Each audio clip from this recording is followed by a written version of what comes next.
Hi everyone, welcome to the Facebook Live session. I'm going to take a few minutes before I actually get going with everything to give everyone time to get online.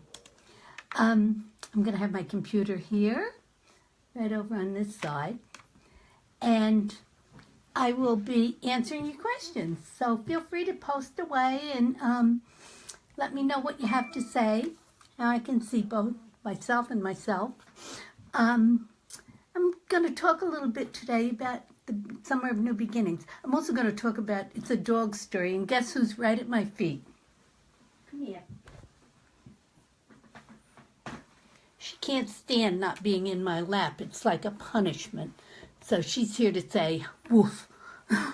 I've wanted to write a dog story for a long time. I'm a big dog lover, as many of you are. Not just dogs, but people with dogs and cats and all kinds of pets. They take a special place in our heart. And when they do, they become our best friends, really. So for the longest time, I've wanted to, let's see. Oh, hi, Mary. How are you? For the longest time, I've wanted to write a dog story and talk about it. And this started, the Summer of New Beginnings started out, it was actually called the Summer of Socks, and Socks is the dog that's in the show, in the book. And when I got started on it, what happened was I realized it was a story about so much more than just the dog. The dog is the central character, but the true story is the story of two sisters that are as different as they can possibly be. And oddly enough, it kind of reminded me of myself and my own sisters. So I found that when I modeled Tracy, let's see who else is here. Hi, Jean, Daniel, and Lori. Hi. When I started creating, first I started creating Tracy.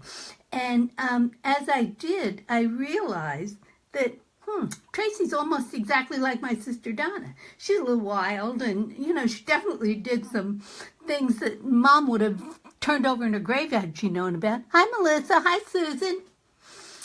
Oh, Linda, hi, how are you? It's a pleasure to see you here. So there were a lot of things about my sister that I found that I was all of a sudden, that's who I was creating Tracy in the memory of, kind of. Hi there, Pamela, Lori.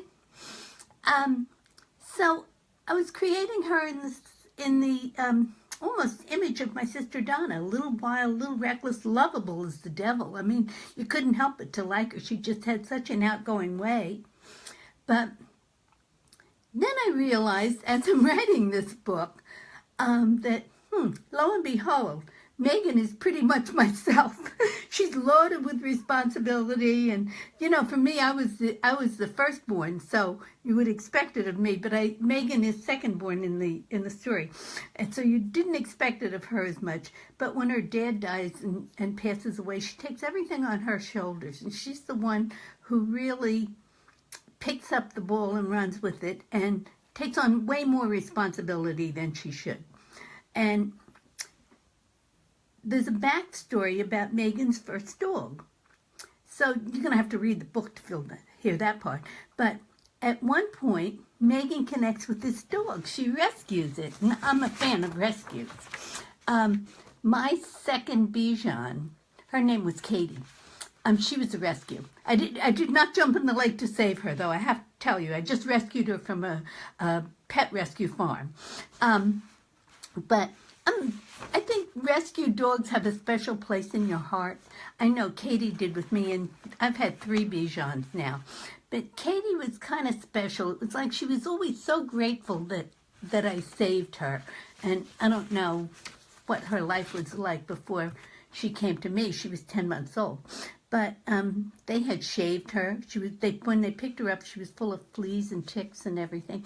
They saved her and shaved her and fixed her. She didn't like that a bit, too. So when I got her, she was in pretty bad shape. But that was early in the year, I think in February.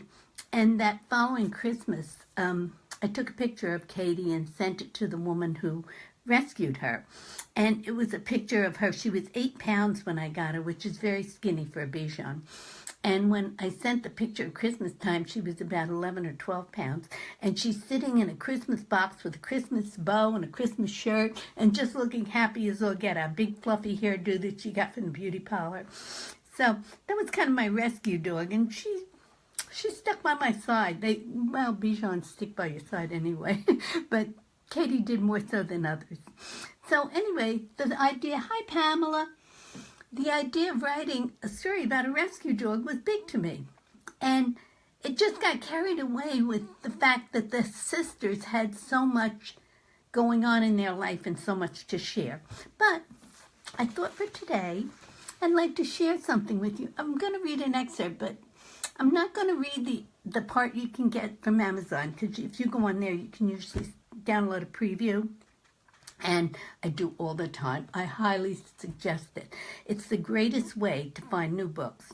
I might go on and download 10 previews, and then I'll pick 1 or 2 that I really, I can tell by the first few pages that I'm going to love the book, and I buy them and get them on my Kindle. Hi, Lorianne. Hi, Penny. Oh, it's good to see you here. So I'm going to read part of the rescue scene. But where it ends is not where the rescue actually ends, because there's a lot more to it. But I thought this was kind of a fun part that you'd enjoy hearing.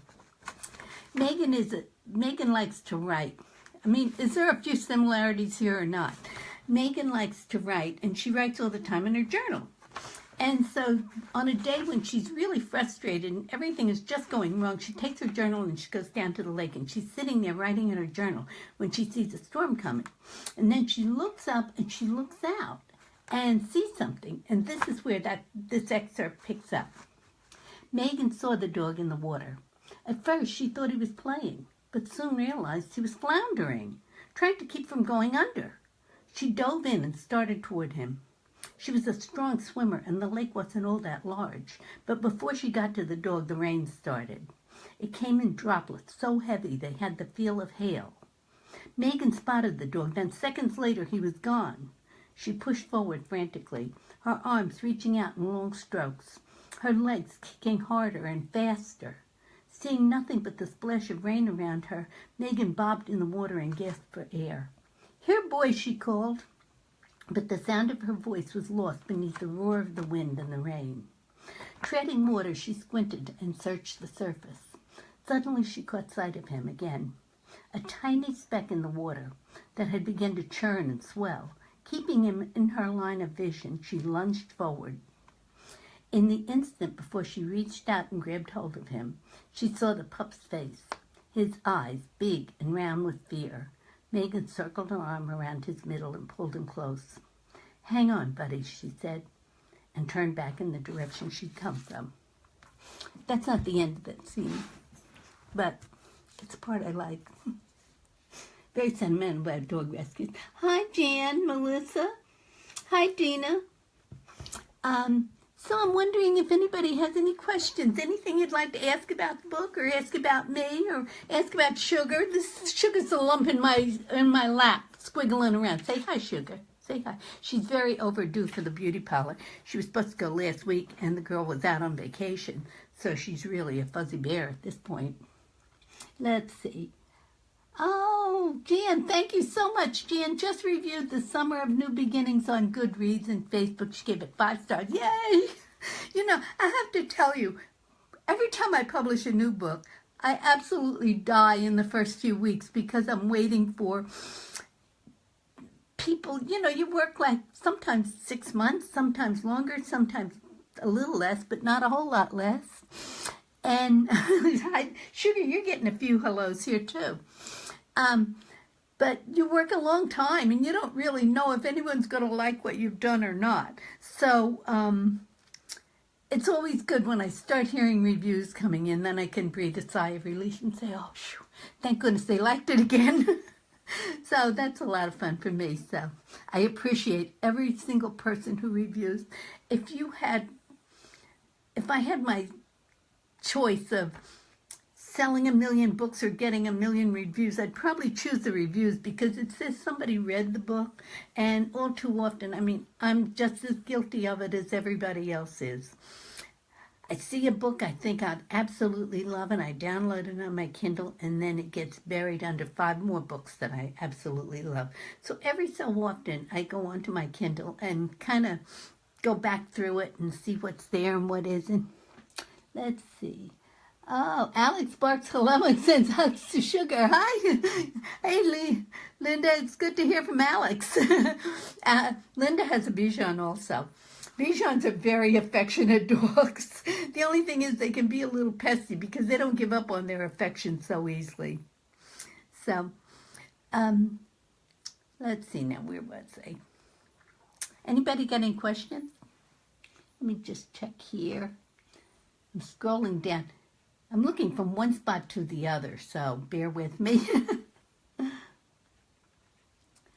Let's see, Jean. Oh, Jean, great. I'm reading the book now and loving it. We'll review when I'm done. Oh, I love this. Oh, super fantastic. Thank you so much, everybody, for jumping in. And it's available for pre-order now. And if you're part of my BFF group, I think a lot of you are. If you're not, pop on over to my personal page and say, hey, I want to be in your group. Because those are the people that I go to for my first reviews. They're followers and they're fans and they're friends. And they like the kind of fiction I write. And I don't just talk about my books in the fan club. I also talk about the books I read because I'll tell you, I'm an avid reader. I'm sure all of you are too. I'm an avid reader and I read a lot of the Lake Union books. I've read all 3 of Christine Nolfi's books, including her brand new one. Can't wait to get that one on the market because it's really good. It's The Season of Silver Linings. Tells you something, huh? And I've read so many different ones. So I hope that you'll stay in touch. Let's see what else. Is there any questions? Oh, Mary, thank you so much. She said my books are amazing. Yes. I put a lot of time into them. I really do. I'm not a fast writer. There's some gals that they can write 5,000 or 10,000 words a day. Sometimes I write 500 and sometimes I write 1,500. I rarely write more than 2,000. And I try to make myself not look at what my count is. Yes, Christine is a great writer, Marilyn. I agree with you. Oh, Marilyn Simon Ruffstein is on here. She's another author to take a look at. I read both of her books, and they are funny as the devil. She has a flair. She's funny in real life, and she's even funnier in her books. Her first book was... it's about Harvey the Bra King and how he ends up having an affair. But that book is called Lift and Separate. That's very funny. And after I read that and I mentioned it to my editor at Amazon, how much I had enjoyed that book. And she said, oh, she has a new one coming out. Would you like to do an editorial review on it? So I said, sure. So I read that one then, and that's called Husband and Other Sharp Objects. So... Diane, oh, hi, Dixie, Amy. Oh, yes, I really like Sweet Lake, too. Yeah, read The Comfort of Secrets. You're going to love it. And you know what? You'll want to have already read that when this 3rd book comes out, because the 3rd book is, you know, they just keep getting better. I think once you know the characters, you can't help but to come back and see them more. Oh, thank you, Kathy. I have so many friends on here saying that they've started reading the book, and I'm really delighted about Summer of New Beginnings. So I hope everybody, Dina Stevens, hi, how are you? Yeah, I'd love to have you give it a try. So I hope everybody will pop on. Later on in the clubhouse, actually, when I enjoy a book, I also enjoy giving away copies of it. And later on this month, I kind of try and plan. Planning ahead is not always my best thing. I try to plan ahead, and I'm doing, later on this month, I think it is, I'm doing I have a weekly contest going on for something or another. I think it's just fun. I mean, you never get rich off of what you win on the contest. It's a book or something like that, or a coffee card. But it's a lot of fun. I think it gives us all a chance to jump in and with our ideas and thoughts. And later on this month, I'm giving away a copy of Marilyn Simon Rothstein's book, the Lift and Separate book. What was my first book? Marilyn asked. Spare Change. Actually, Spare Change and Cracks in the Sidewalk were kind of simultaneous. But Spare Change was kind of the first one. And I shopped that all over the place trying to get an agent interested in it. And no one was. So I ended up publishing it myself. And it's been on the USA Today bestseller list 3 times now. But the agent that I'm with now, she read that book, but about 2 or 3 years after, it got lost in the slush pile, and 2 or 3 years later she read it and she contacted me, and that's how we began our relationship. Let's see. Oh, Judy Craven Rowan. Hi, Dixie. Lift and Separate is a great book. Yeah, Dixie is saying the same thing there. She says it cracked me up. It is. It's very funny. I mean, especially if you've ever been in the New York area, it is really funny. It's so typical. Hi, Tammy. Oh, thank you, Peggy. You know what? My hair is naturally curly. This is out of the shower. When I have my hair in my nice sleek hairdo, that's because I flat ironed it. I blew dry it and then flat ironed it. This is like nothing. But what was your inspiration for Memory House? Oh, this is a cool story about Memory House.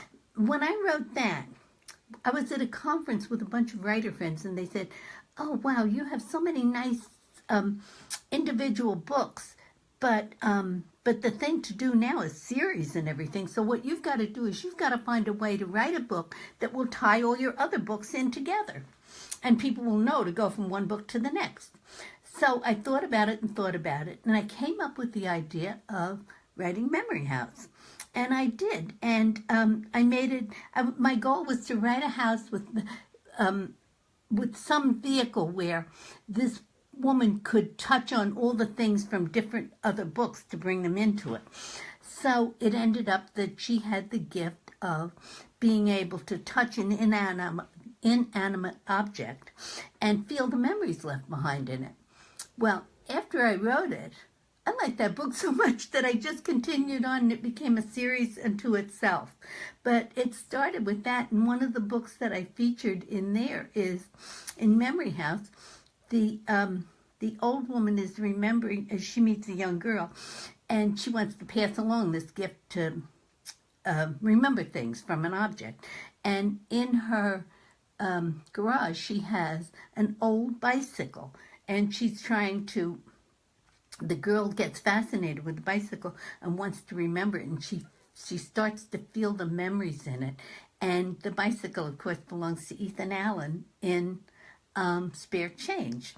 So when she finally remembers all the memories that are in there, she starts looking for him. But see, it's set in a different time period, and she meets Ethan Allen's son and falls in love with him. So I thought that was kind of cool. But then I liked the little element of magic so much that I carried it through. It's not very magical. It's just the kind of magic that you wish you had in your life.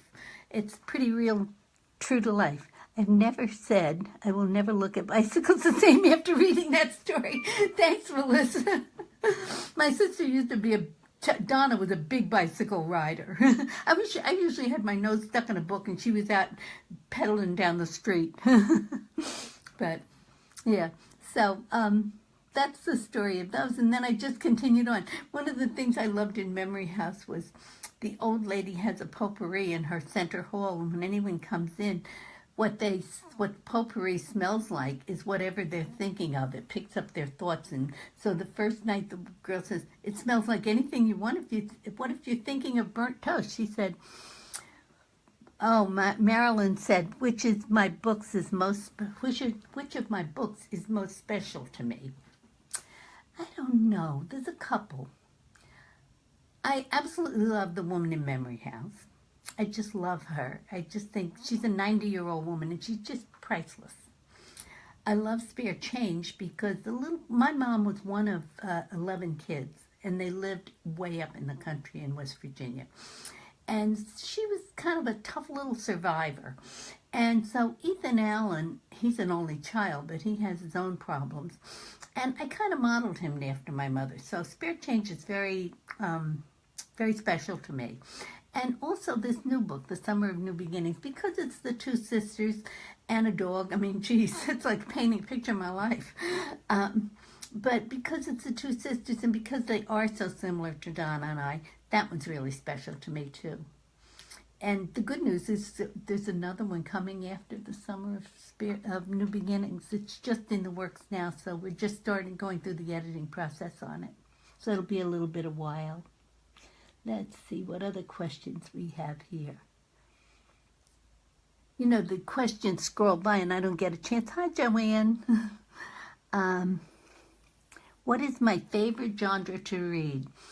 I think, you know, I read very across the board, and I get a lot of pleasure out of it. I don't read anything totally consistently. I like women's fiction. I read a lot of women's fiction. I like some historical stuff, not Regency historical, but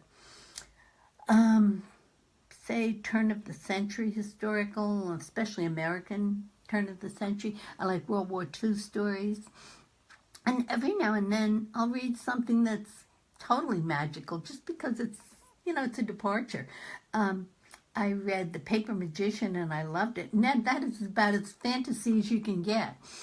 I think pretty much across the board. I don't really read Regencies, and I don't really read much in the way of detective stories, although I do love John Grisham's books, but they're not really detective stories. So let's see.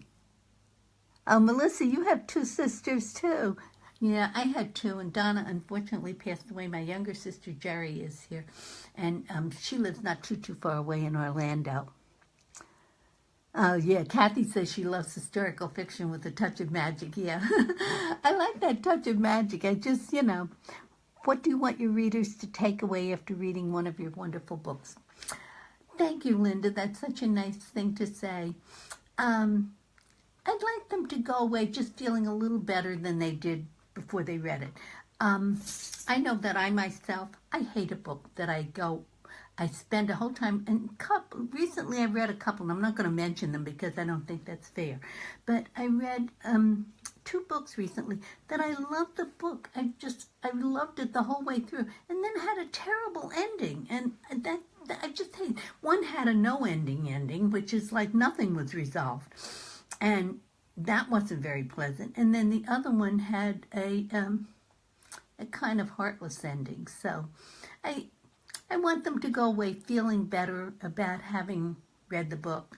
Hopefully it'll give them a little inspiration. I love two of the things I'm really super proud of. I talk a lot, maybe. But I'm super proud of the fact that when I wrote Blueberry Hill, which was about my sister Donna, and she died from smoking, flat out. I mean, you know, I'm very anti-smoking for that reason. And it was so addictive, she just couldn't stop. But after I wrote Blueberry Hill, one of my fans, a girl that's in my clubhouse, wrote to me quite a while later, and she said, I'm now smoke-free for 18 months. And she said, I tried to quit a number of times before that, but the thing that made me quit was when I read Blueberry Hill, and I read what you went through because your sister wouldn't give up smoking. And I think that, yeah, Amy doesn't like books with that kind of an ending either. I don't blame you. And I thought that was really important because something I did changed somebody's life. That to me was a big thing. And another time, I don't know how many of you have read Baby Girl. Any comments on who's read Baby Girl? That book is amazing. That's actually based on a really true story. And the girl that told me that story, she's one of my followers, and she had said a comment on Facebook about the little baby she gave away, and said, if you ever want to tell a story from the birth mother's perspective, I'll be glad to tell you mine. So I talked to her and I said I'd love to. And when she told me the story, wow, there was a lot to it. It wasn't just a simple, boom, boom, boom, that's all.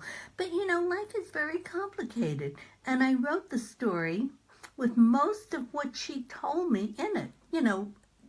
You always create the conversations and what's sitting on the table and the season of the year and everything. But the basic happenings of everything was the way she told me.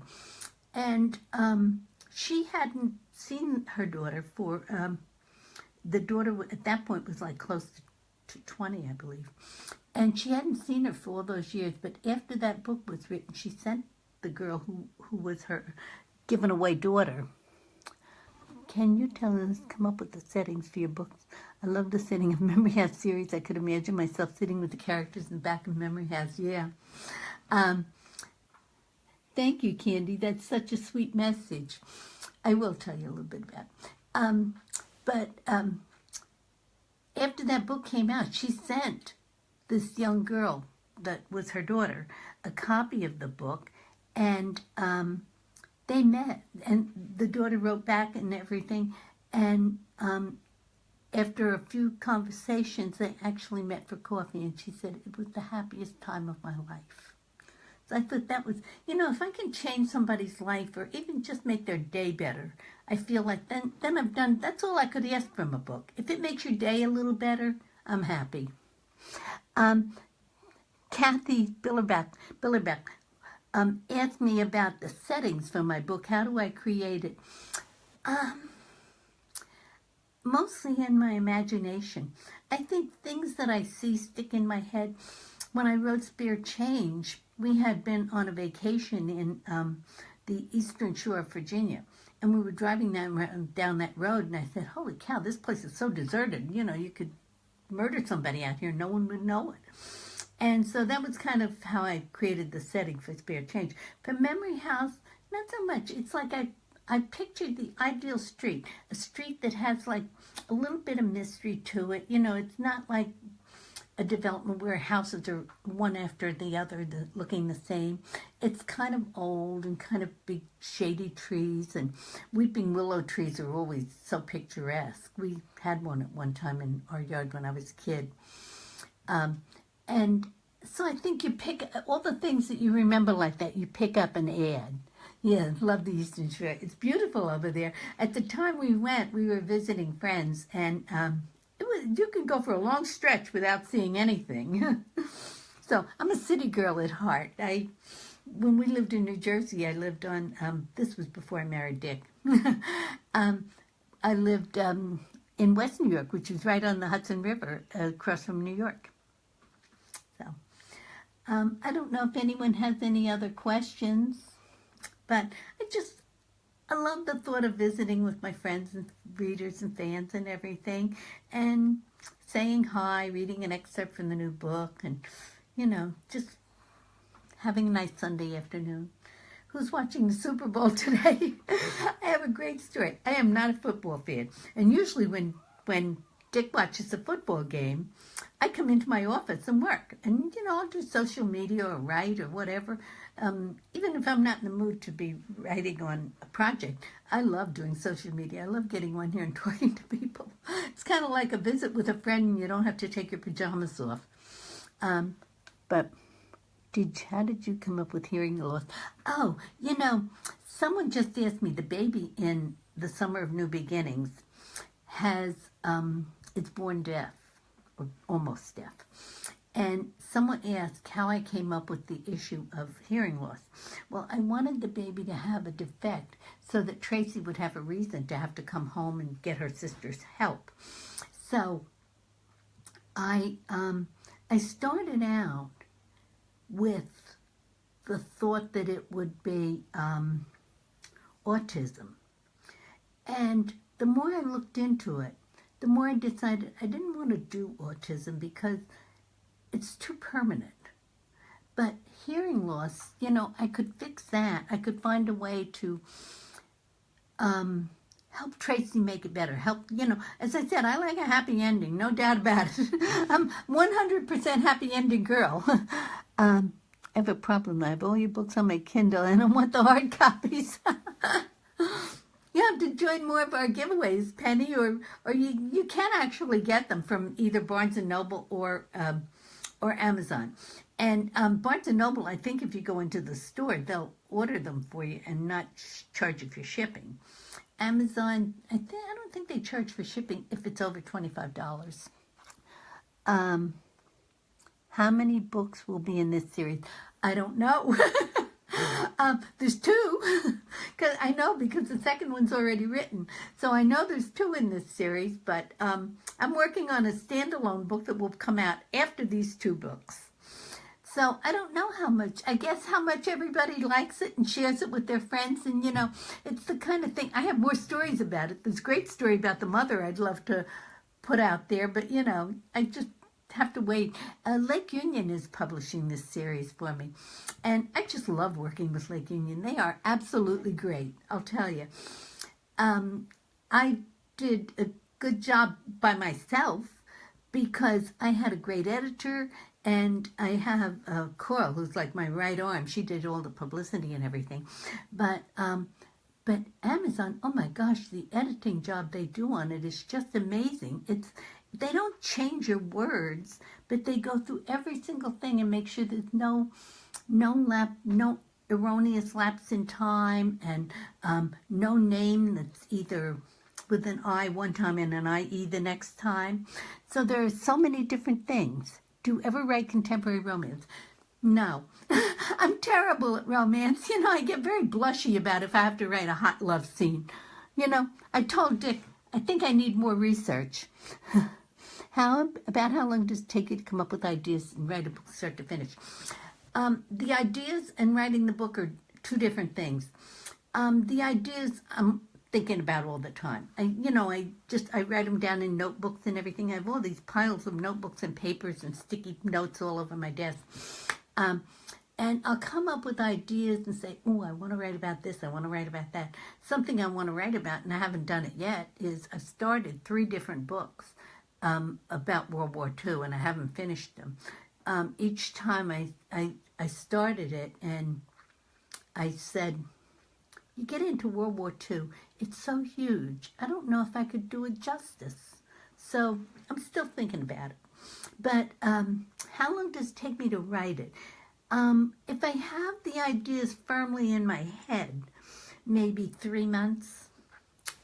That's if I have the idea firmly in my head. But you know, from the time that I write it, there's like another 3 to 6 months, 3 months if I'm publishing it independently, and 6 months if I'm publishing it with Lake Union. So it takes a while. It takes a while to actually get it from the initial idea to the point where it's in print and you can hold it in your hand. So, oh yeah, me too, Kathy. Kathy said she can't wait for it. Yeah, let's see. Do I have any other questions that I haven't answered? Thank you, Jean, about the cover art. The cover art and Summer of New Beginnings. We were looking, and they had a couple of pictures that I wasn't crazy about because they were very sad pictures. It was just one, really. It was a sad picture. So my editor, Alicia Clancy, is so great. She jumped in and she found another picture. And the minute she sent me this picture, I said, I absolutely love it. And so we went ahead with it, and it really turned out great. So I have a lot of confidence in her. Thank you. Thank you, Bambi. It's fun to do Facebook Live, too. I wish in a way that we could do 2-way live, where I could see you as well. That would be kind of fun. The only thing is I always feel like, oh, geez, I look kind of messy, or my hair looks messy, or, I'm got my shoulders drooped over or something, but, I say la vie. It's better that than nothing, right? So, well, I guess I'm going to get ready and say goodbye to everybody. Hope you all have a nice afternoon. I'm going to work for a little while longer. Oh, I started to tell you about the Super Bowl. So most years we go to a Super Bowl party at one of our friends' house. But this year they're away. So Dick said, what are we going to do about Super Bowl? And he was debating about, whether to invite some guys over or something. And he said, I don't feel like that. I think I'd just as soon just watch the game. He said, would you watch the game with me? I'm trying to see. Oh. Thank you, Robin. You too. He said, would you watch the game with me? So I thought about it. And, he's so patient when I'm in here writing. And, I use up a whole evening sometimes. So I said, yeah. So we're having our own little Super Bowl party, Dick and I, just the two of us. And he went out, he got nacho things, to make nachos and cheese and all. And he bought wings that we can pop in the oven. So he's planning a whole Super Bowl party for me. So it's going to be a lot of fun. It's just fun to spend time with him. Sometimes we get so caught up in work that we really don't spend enough time together. So it'll be a nice afternoon. I hope everybody else has a good afternoon. I hope whichever team you're rooting for wins, no matter which team it is. I think I'm going to root for Philadelphia because it's close to New Jersey.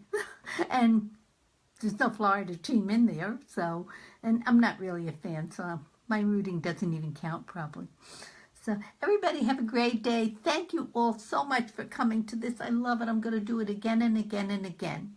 Love you each and every one, and thank you each and every one for all the great reviews and for reading my books and for taking the time and for taking your precious time just to go on Amazon and post a review. I love it. Thank you so much. Bye.